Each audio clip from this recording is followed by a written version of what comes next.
Okay, good morning. We have been working on oxidation reactions, and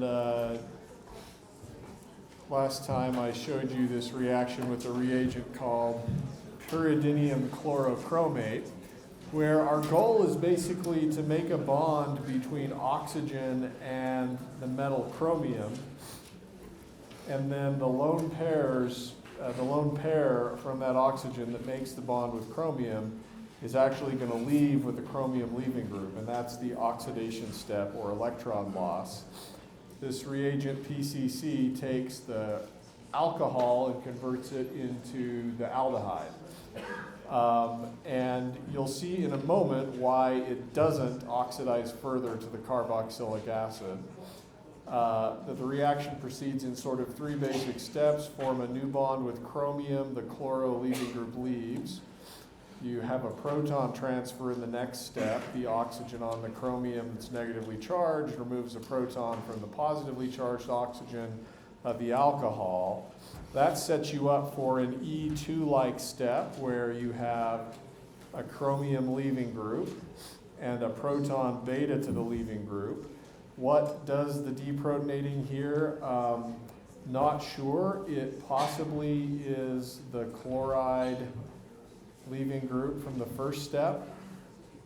In any case, when you remove that proton, electrons kick down to form a pi bond and the leaving group leaves, and at that point you have your aldehyde. We stop worrying about the leaving group at that point. That reagent is now reduced. It's no longer an oxidizing agent. But we can use this reagent PCC to convert primary alcohols into aldehydes and secondary alcohols into ketones. Of course, you can't oxidize a tertiary alcohol because there would be no proton to remove in that E2 step. All right. Okay, but what if you wanted to go to the carboxylic acid? So I introduced these new oxidation conditions. They're related to the PCC oxidation conditions. Like the PCC oxidation conditions, the Jones oxidation involves a chromium-6 reagent. So it's a fairly high oxidation state of chromium-6. I'll show you the mechanism. The mechanism is shown in your text, though it's a little problematic for reasons I will now describe. I guess I could have just described them instead of telling you I was going to describe them. In any case, there's a first oxidation step that takes the primary alcohol to an aldehyde. Then there's a step that your text doesn't show you at this stage. It says, ooh, stay tuned, you'll see this in chapter 14. And then it shows you the second oxidation step. I'm going to show you the whole thing. You are going to be worried about it. You'll appreciate the completeness, but you'll wonder, the stuff in the middle that's new, do we really have to worry about that now? The answer is no. You'll get that in 352. But for completeness, we'll do it here. It's important for understanding why these conditions lead to the acid instead of stopping at the aldehyde. So here we go. As with the PCC oxidation, the first step is going to be making a bond between oxygen and chromium. So lone pair on the oxygen is going to attack chromium directly and will break one of these chromium-oxygen bonds. Now, you'll notice right away that chromium is hypervalent. It has more than 8 electrons surrounding it, more than 4 bonds. That's okay for transition metals. It's not totally clear what rule we're following here. It's certainly not the octet rule anymore. Why we have to make the bond with chromium and then break the chromium-oxygen pi bond is not immediately obvious. That's not a detail to be particularly worried about. You'll notice, though, that once we do that, we get to an intermediate that is exactly the same, atom for atom, as the intermediate above in the PCC reaction. Compare that to that. So it follows a very similar pathway. This is why it's important for us to explain why this reaction doesn't stop at the aldehyde but goes on to the carboxylic acid, since so far it's following the same It's going through the same intermediate as the PCC reagent reaction did. Okay? So as we did before, and I'll just use blue so that we can keep track of the lone pair electrons that are now in the oxygen-chromium bond. As before, we're going to do a proton transfer step to get from the charged intermediate to the neutral intermediate. And again, if you're following along, this is the chromate ester. It's exactly the same as what we saw before in the reaction with PCC. As before, this portion with the blue electrons is a good leaving group. The oxygen is at the alpha position, the carbon is at the beta position. As before, we're going to use a base to remove the proton and have the leaving group leave. Apparently, this is such a good leaving group that you don't need a very strong base. In the PCC reaction, we used Cl-, which is a terribly weak base. If you look at our reaction conditions here, we're in water with sulfuric acid. Probably the most basic thing we have under those conditions is just water. So probably it's water that removes the beta proton. The electrons kick down into E2 step and the leaving group leaves. So far that should be familiar and should look like a review, because that gets us to exactly the same aldehyde product as we saw for PCC. Nothing new here yet, all right? The new thing is that when we used PCC, we did the reaction under organic solvent conditions without water present. This was, I told you about the solvent, we didn't worry about it, but I said there was no water present. Another way of saying that there's no water present is anhydrous.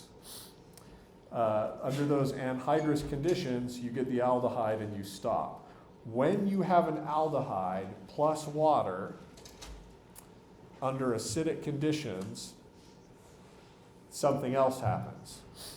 And this is the 352 part. So everything I've shown you so far, you should be able to get. That's part one. Part two is formation of what I'm going to call the aldehyde hydrate. I will show you this mechanism, but understand that this is a 352 mechanism. When you get to this point in the text is going to say, stay tuned for chapter 14, and you're like, yay, I can't wait. That's like 8 months in my future, so I don't care. Well, I'm going to show you now. Naturally, you're going to want to know, is formation of the aldehyde hydrate going to be on the test? No, I'm not going to ask you the mechanism of formation of the aldehyde hydrate. I might ask you why the Jones oxidation leads to the carboxylic acid, but the PCC oxidation leads to the aldehyde. And you'll need to know about this step in order to answer that particular question. So, what do I mean by aldehyde hydrate? When you take the aldehyde and you add water and you have acidic conditions,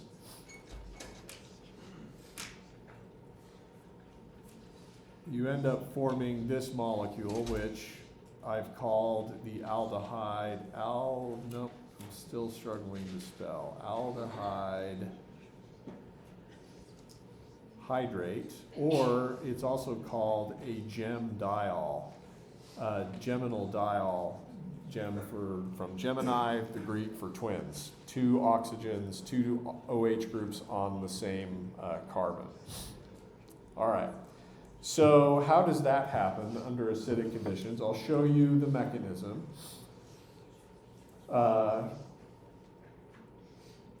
First, it's homo attacks LUMO, homo of the aldehyde, non-bonding lone pairs on the oxygen, remove a proton from the acid. In this case, that's sulfuric acid. I'm using equilibrium arrows because this is a reversible step. This, and then there's the conjugate base of your acid. This intermediate is called an oxonium ion. Now you could ask, the next step is also a HOMO attacks LUMO step. If I asked you what the LUMO of this oxonium ion is, you would probably say it's the carbon-oxygen pi star. That would be reinforced if you, that idea would make even more sense if you drew the alternative resonance structure of this oxonium ion, which has the positive charge on the carbon. We'll talk about this in 352, but oxygen attacks the pi star, the pi bond breaks. This step is also reversible, and we'll deal with that more in 352. Oops, there we go. Here's your new bond between oxygen and carbon.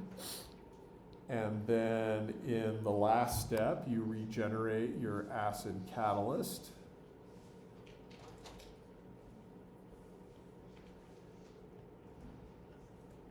To get the aldehyde hydrate.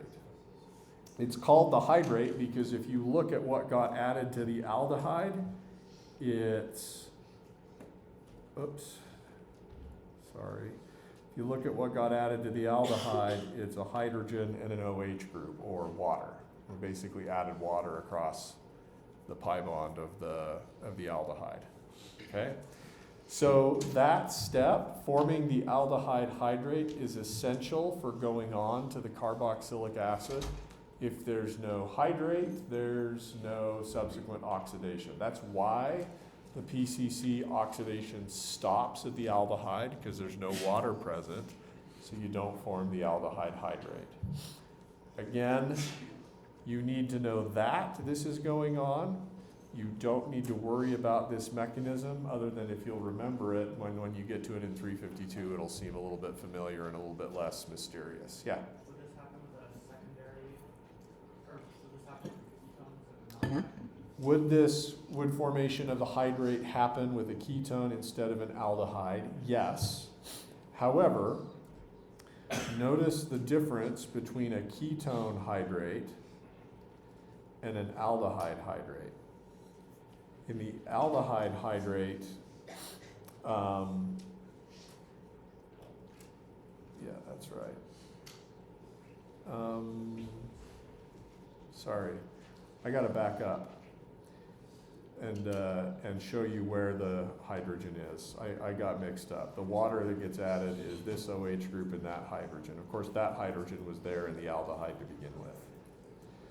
The difference between the aldehyde hydrate and the ketone hydrate is that the ketone hydrate lacks a proton, lacks a beta proton.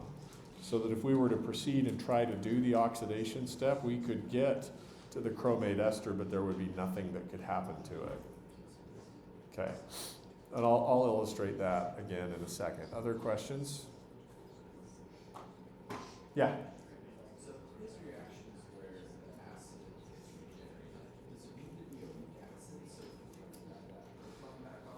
Does it need to be a weak acid so it can grab the proton back off? No, not really. In fact, I mean, if you think about what sulfuric acid is in water, it's probably actually H3O plus and HSO4 minus. So probably the acid doing the protonating and then conjugate base doing the deprotonating is hydronium and water. And if you'll look at the acid-base transfer steps, the pKa's are pretty closely matched. So for example, if this HA is hydronium, that pKa is -2. The pKa of an oxonium ion of a carbonyl is also around -2, maybe a little lower. So these are very reasonable steps. The acids that we're using are always strong enough to protonate the bases. Yeah. Okay, good. So now let's show you the third step, which is oxidation of the aldehyde hydrate. I want to call it the aldehydrate. Maybe we should just call it the aldehydrate. Oxidation of the aldehyde hydrate to the carboxylic acid. There's nothing new to see here.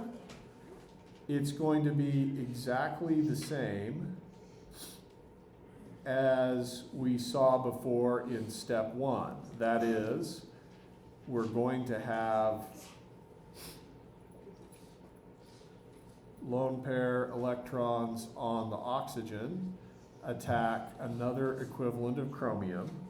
So if you're counting chromiums, you might say, oh, so I need 2 moles of chromium for every mole of alcohol if I want to go all the way to the carboxylic acid, and that's true. Normally, we don't specify 2 equivalents because it turns out that the strategy that you might be thinking of, well, could I just get the aldehyde if I only used 1 mole of chromium? It turns out that doesn't work particularly well. You end up with mixtures of products, and so people will assume when you use the Jones oxidation conditions that you're going to go all the way, if you have an aldehyde, you're going to go all the way to the carboxylic acid. So you can assume there's a sufficient amount of chromium to make that happen. First step, make the new carbon, or make the new oxygen chromium bond. That will take you to a familiar intermediate where there's a negative charge on the oxygen that's on the chromium, a positive charge on the oxygen from our alcohol, a simple proton transfer step to get to the chromate ester intermediate that we have seen before. The only difference between this chromate ester and the chromate ester we saw previously is that this one has an extra oxygen. Here's the electrons from the lone pair on one of our 2 oxygens. Again, here is the good leaving group. Again, here you have an alpha oxygen, a beta carbon, and then we're going to again do this E2-like step where water removes the beta proton, electrons kick down to form a pi bond, and the leaving group leaves, and that gets us to the carboxylic acid product. Okay. So that's how we get to the carboxylic acid. 2 oxidation steps that are basically analogous to each other, and they are connected by taking the aldehyde and forming the hydrate. Forming that hydrate is essential, otherwise you don't have an OH group that can make the bond with chromium. And then I just want to illustrate, in response to the question that came earlier, what if you tried to do this with a secondary alcohol? The answer is you could get to the chromate ester intermediate, but there is no beta proton. And so there's no elimination step, there's no oxidation that can happen here. All right. Any other questions about oxidation? The Jones oxidation versus PCC? Yes, please. So then, in that last step, after the leaving group leaves, what does the leaving group accept? Right, after the leaving group leaves, let's see, the water becomes H3O+, so we regenerate our acid. The leaving group would be this, and that's the same leaving group as we saw before in the PCC reaction. This is now chromium. This doesn't matter, but it's chromium 4. It's been reduced from chromium 6 to chromium 4. Yeah. All right. Good. Well, that concludes the reactions for chapter 11. And so that's that. Let's see. Chapter 12 is about conjugation, resonance, and dienes, but I feel like maybe it's worth taking a minute and trying to help you again on synthesis. because I hear you muttering to yourselves in conversations ahead of class about your worries about synthesis. And that is good. You should be worried because it is difficult. Don't say that. Yes, it is very difficult. However, it's not as bad as you think if you know what to do. So helpful, just dispensing all kinds of wisdom today, aren't we? Here is what I perceive as the problem. When you're given a synthesis problem, you want to start at the beginning and know how to take things, but actually that's not the most effective way to go. The best analogy I can think of is trying to solve a maze. If you're working on you guys do know what that is, right? Paper was a thing at some point in your life, right? You have seen one of these things and there's, okay. If you don't know what a maze is, go ahead and look that up on your device now. But you will see that a maze often has an entry point and an exit point. And surprisingly, if you go to the entry point, you're not sure which way to turn. Sometimes it's easier to start with the place you know you have to end up and start walking backwards until you can connect the various points. I realize that doesn't make a huge amount of sense, so let's give you an example. Suppose this is your desired, and this is, I think, right out of one of your synthesis problems at the end of the chapter. If you want synthesis practice, from here on out till the end of this book, every chapter will have a section at the back of the book called synthesis, and you can go there for practice. Sometimes I will assign problems directly out of there, other times I won't, but you can always go there for additional practice. I will just say, be prepared for a little bit of frustration. Sometimes I don't cover all the reactions in a chapter, and sometimes the missing piece that you will need to do one specific synthesis problem will be a reaction we didn't talk about. I promise not to do that to you on the test.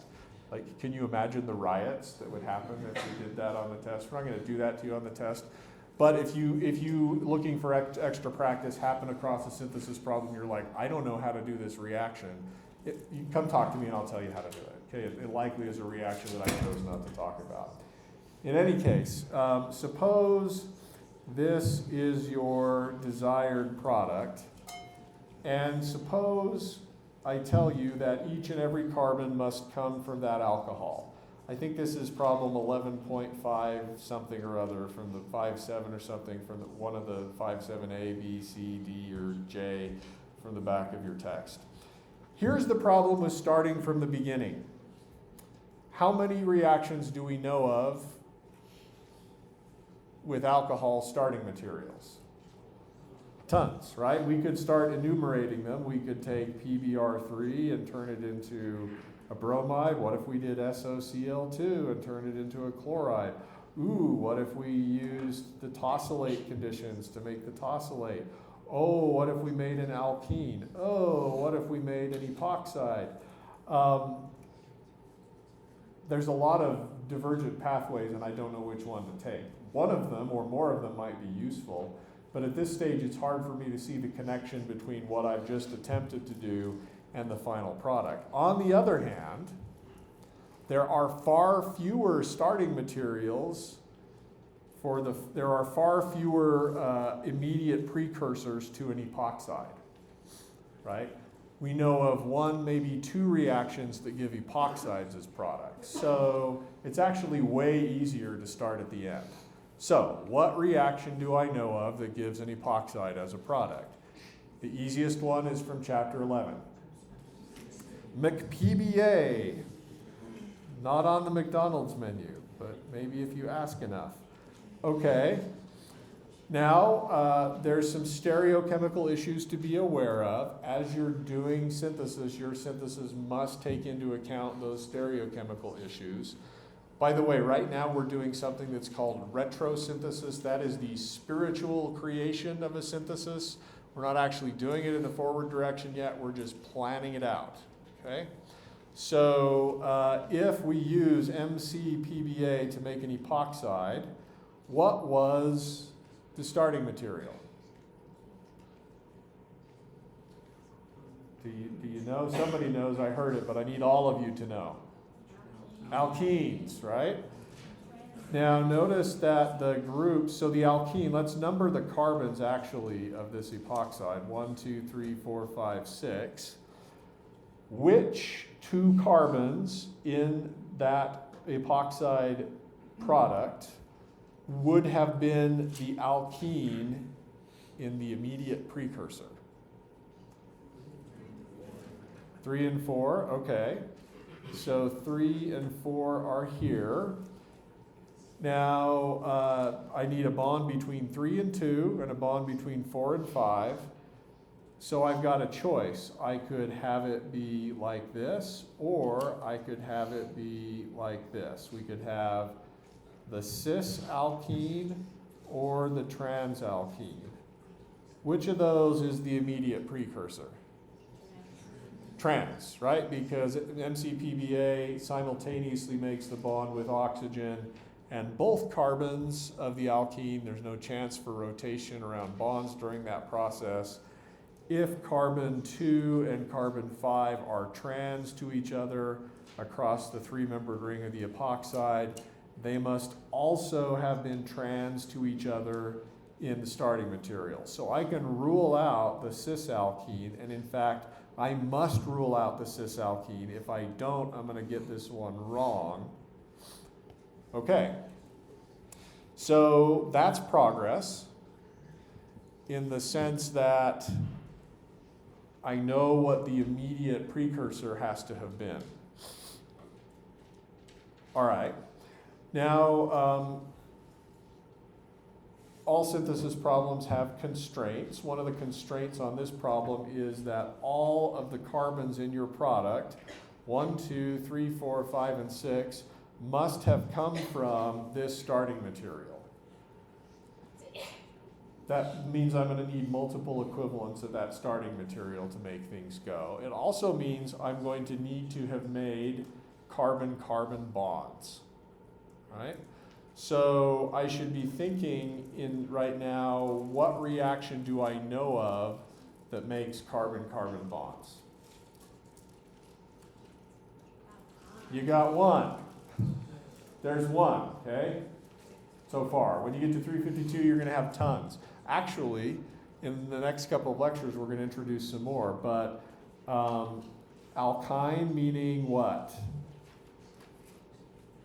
Using an acetylide ion and some leaving group in an SN2 reaction, you can make a bond between an alkyne carbon and another group, right? Does that look familiar to you?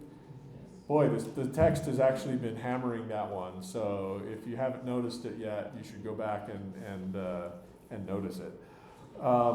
Here's the problem. My alkene precursor isn't an alkyne. If I know strategically, in order to build up a 6-carbon product from 2 carbon units, I'm going to need an alkyne in there somewhere.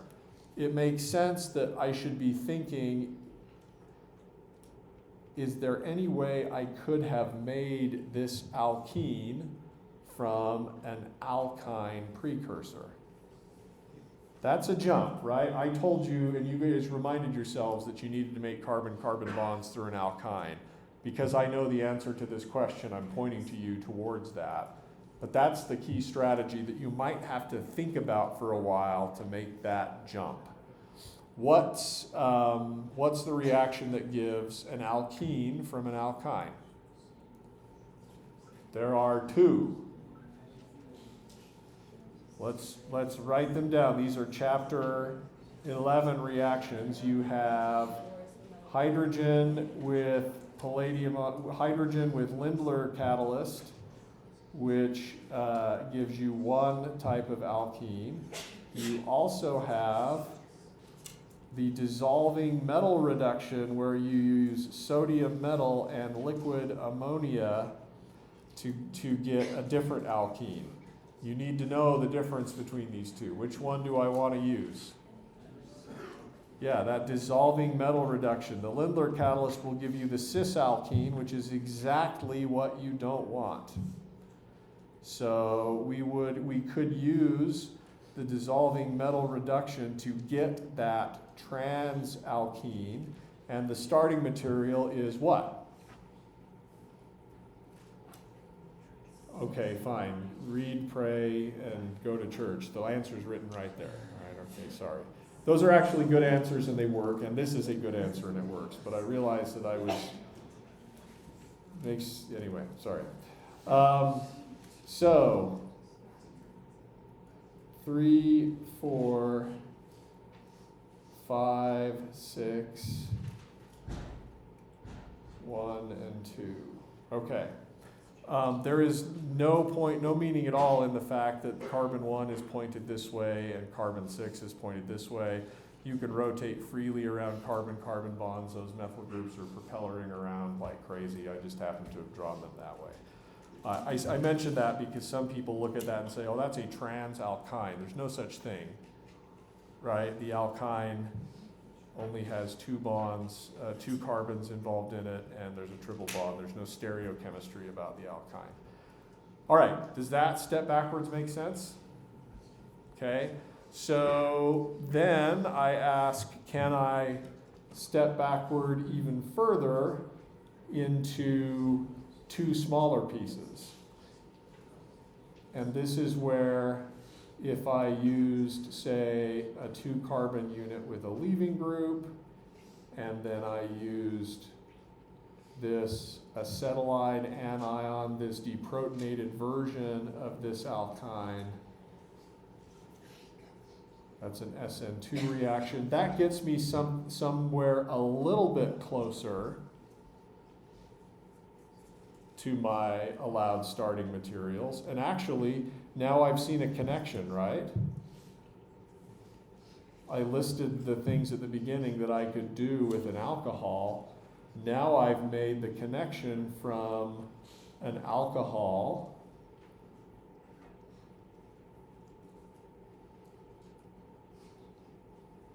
to an alkyl halide.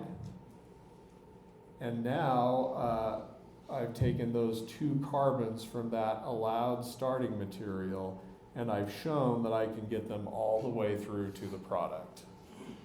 Yes? Could you use SOCl2? Yes, you might have also, it would have also been totally fine to use the chloride or the tosylate. And you'll find, and this is the part that some of you will be uncomfortable with, because you want there to be a right answer and you want to know in advance that you are going to get the right answer. The standard in synthesis questions is, does your chemistry work? And so all of these options here would have been fine to get you to something, to a leaving group at this stage. Yeah?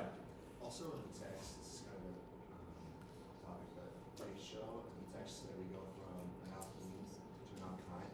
Have we learned a reaction that does that yet? Have you learned how to go from an alkene to an alkyne? Yes. You have. But pause on that, because I will come back to that. I'm going to stop here on this synthesis, because you now have all of the tools, and most of the tools and pieces you will need to get, we've now connected this portion all the way back to an allowed starting material. You're going to need to work on this and break that up into smaller pieces till you get to the starting material. In so doing, you are going to need to go from an alkene to an alkyne. And there is a method for that. What is it? Well, you just add a 3rd bond there and then you're done, right? Yeah, yuck. Barrel of laughs. What else? What do I do? What do I do to the alkene first? Right, it's a 2-step sequence, halogenation to get the vicinal dibromide, then tandem E2 elimination, two successive E2 eliminations to get to the alkyne. Remember, 2 leaving groups, 2 beta protons, 2 pi bonds to be made. The general conditions that are used for this are the base NaNH2. You need 2 equivalents of that to get to your alkyne, or you could use sodium hydride, that would work as well. Right, you could also use, I think your text says tert butoxide is okay as well. So that's your strategy for going from alkene to alkyne. What chapter is everything in? I tried to find that, but I couldn't. What chapter is that in? NaNH2. I know the BR2, but the NaNH2, that part I couldn't find.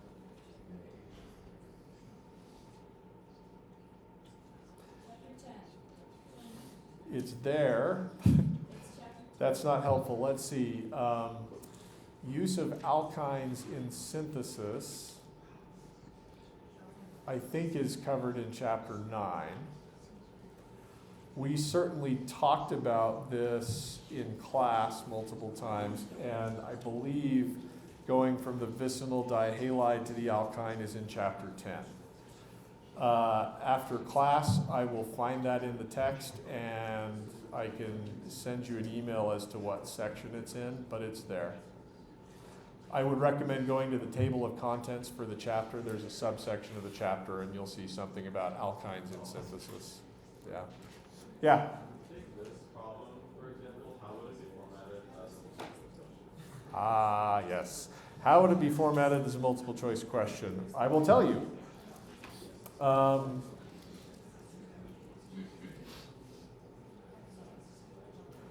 Because, like all good villains, I cannot resist the chance to monologue about my nefarious plans.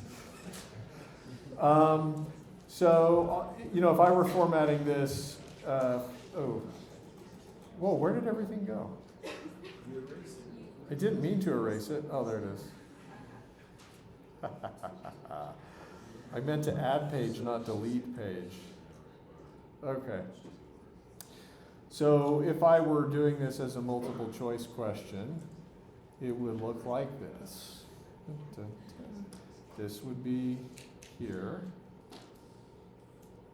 Come on, copy, paste. There would be a big arrow with a question mark. And then there would be options A through I. Maybe not that many. And there would be little boxes with 1, 2, 3, 4, 5, 6, 7, however many steps it would take. And some of these are going to be bogus. For example, you can see that at that first,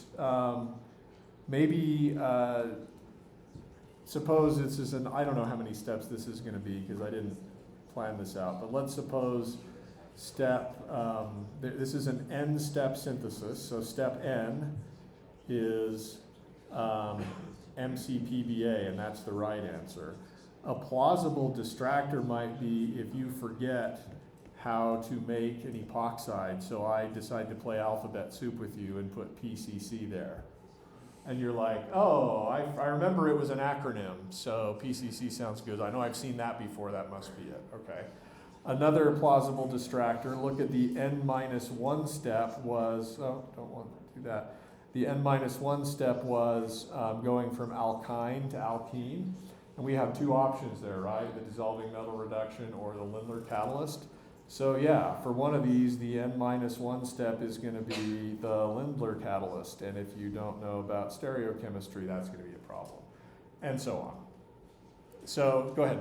Like as a testing strategy is like the best way to go through, because if there are multiple options to get to the same reaction, is the best way to go through each option until you find. Test taking strategy is the best way to go through each option.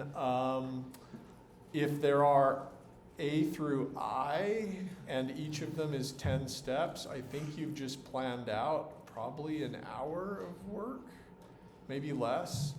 I think it's probably better for you to have an idea of how to do it and plan it out and then go looking at the answers. I think when I have conversations with students in the aftermath, after they've gotten a question wrong, and they want to talk to me and say, well, this is what I was thinking, and I got to this point and I could see I was almost there, but it wasn't quite doing it, but I figured this was the best answer, and it was still wrong. And so I worry about the process of elimination strategy. I think it's better if you do the retrosynthesis, you can recognize the correct answer when you see it. Yes? Are you going to have like select all that apply for that where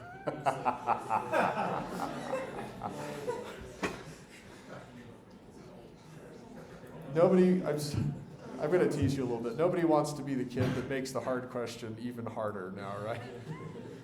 No, so in a question of this length, no. If there are, if there's a question where there are multiple routes that lead to the right product, I will make that. If there are multiple routes given that would lead to the right product, that'll be a definite possibility. What I mean is the question will tell you if you should consider whether more than one pathway is right. Yeah. Sorry, could you say that a little louder?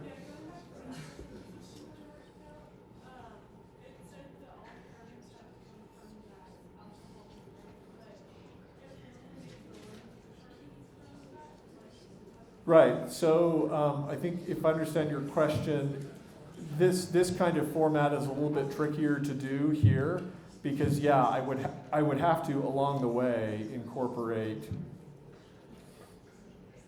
other carbons. Yeah. All right, what else? Okay. So, prepare yourselves. That's helpful, isn't it? All right. So now we'll turn to chapter 12, which is to some extent going to be a bit of a review. We're talking in chapter 12 about conjugation. Yes? Did I miss you? Sorry, Taylor, go ahead. Can you go back to that and explain, sorry, the alkene to the alkyne, the Na or NA, or no, Yes. said. I was young now. Okay. That's okay. Sometimes I zone out while I am talking, which is always kind of fun.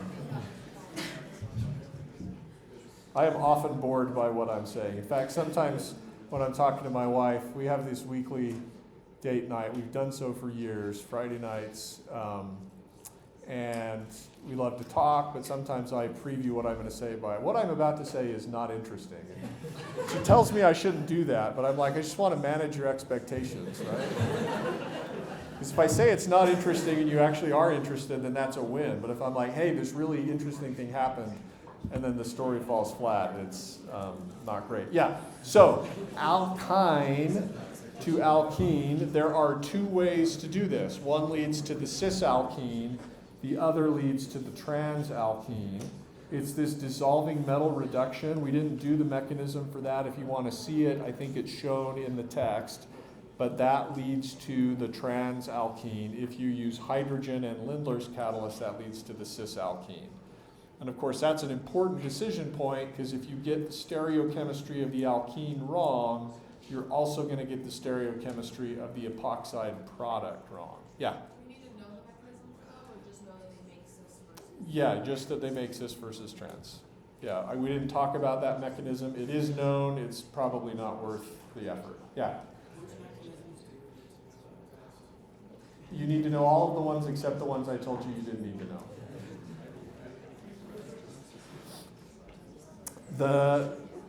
The notes should be a good guide for what you need to know versus what you don't. All right.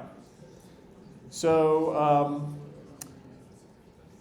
we're going to talk a little bit more about conjugation and resonance. You've dealt with this a lot. We spent a ton of time in our first chapter on resonance. And instead of reviewing that at this point, I want to tell you a story about how you see. And it's going to involve HOMO and LUMO. So just as a preview, for a pi bond, you have a HOMO, which is the pi bonding orbital, And then the LUMO you have is the pi star, and there's an energy difference between pi and pi star. If you introduce conjugation and resonance, so here's ethylene, here is butadiene, which leads to a funny chemistry joke. Help, help, I'm dying. Nah, that's the appropriate response. Thank you. A diene, a conjugated diene, a 1,3 diene is where the double bond, the pi bonds are adjacent to each other. When that happens, you create an extended system of pi orbitals that we'll talk about. We've seen some of this before when we dealt with the allyl carbocation. For butadiene, you have 4 pi orbitals. The HOMO is pi 2 and the LUMO is pi 3, and there's an energy gap between those two. Stay tuned. If you don't remember what these look like, we'll say more about that later. But the point for today is that the more conjugation or the more pi bonds adjacent to each other you have, the more pi orbitals you get. In this case, there's pi orbitals 1 through 6. The HOMO is 3, the LUMO is 4. But what I'm trying to illustrate is that the gap between HOMO and LUMO gets smaller the more conjugation you have. The more pi bonds you put adjacent to each other, the bigger, the longer the system of pi orbitals is, and the smaller the gap between HOMO and LUMO. That's important because for molecules like this alkene and this diene, that HOMO-LUMO gap is big enough that a photon that excites HOMO to LUMO is in the ultraviolet frequency, meaning you can't see it. But as a molecule gets more and more conjugated and that HOMO-LUMO gap decreases, the photon that can excite light from HOMO to LUMO starts to be in the visible range. Okay? Now, how does this apply to your eye? So, behold, biology. This is your retina. You have rod and cone cells, which send a signal down the optic nerve when they absorb light. How does this happen? Zoom in to the rod and cone cell. You have these discs that have proteins embedded in them, and that protein is called rhodopsin, and deep inside that rhodopsin molecule is a molecule called retinal, which is highly conjugated. Look at that. 1, 2, 3, 4, 5, 6 pi bonds all adjacent to each other. They're all conjugated. The HOMO-LUMO gap is small enough that this absorbs visible light. And this is what is absorbing the photons in your eyes when you see. The molecule that's in your rhodopsin proteins is this has this cis double bond. When it absorbs light, it isomerizes to the trans double bond. That bumps the protein, causes a signal that gets translated as light. Maybe I'll say more about that a little bit later. I showed you the HOMO-LUMO gap. There's a bunch of stuff there you don't want to know. Maybe we'll talk about that next time. All right. You don't care, but while you're practicing synthesis, this is going to be going on in your eyes all the time. So you can't avoid it. I'll see you next time.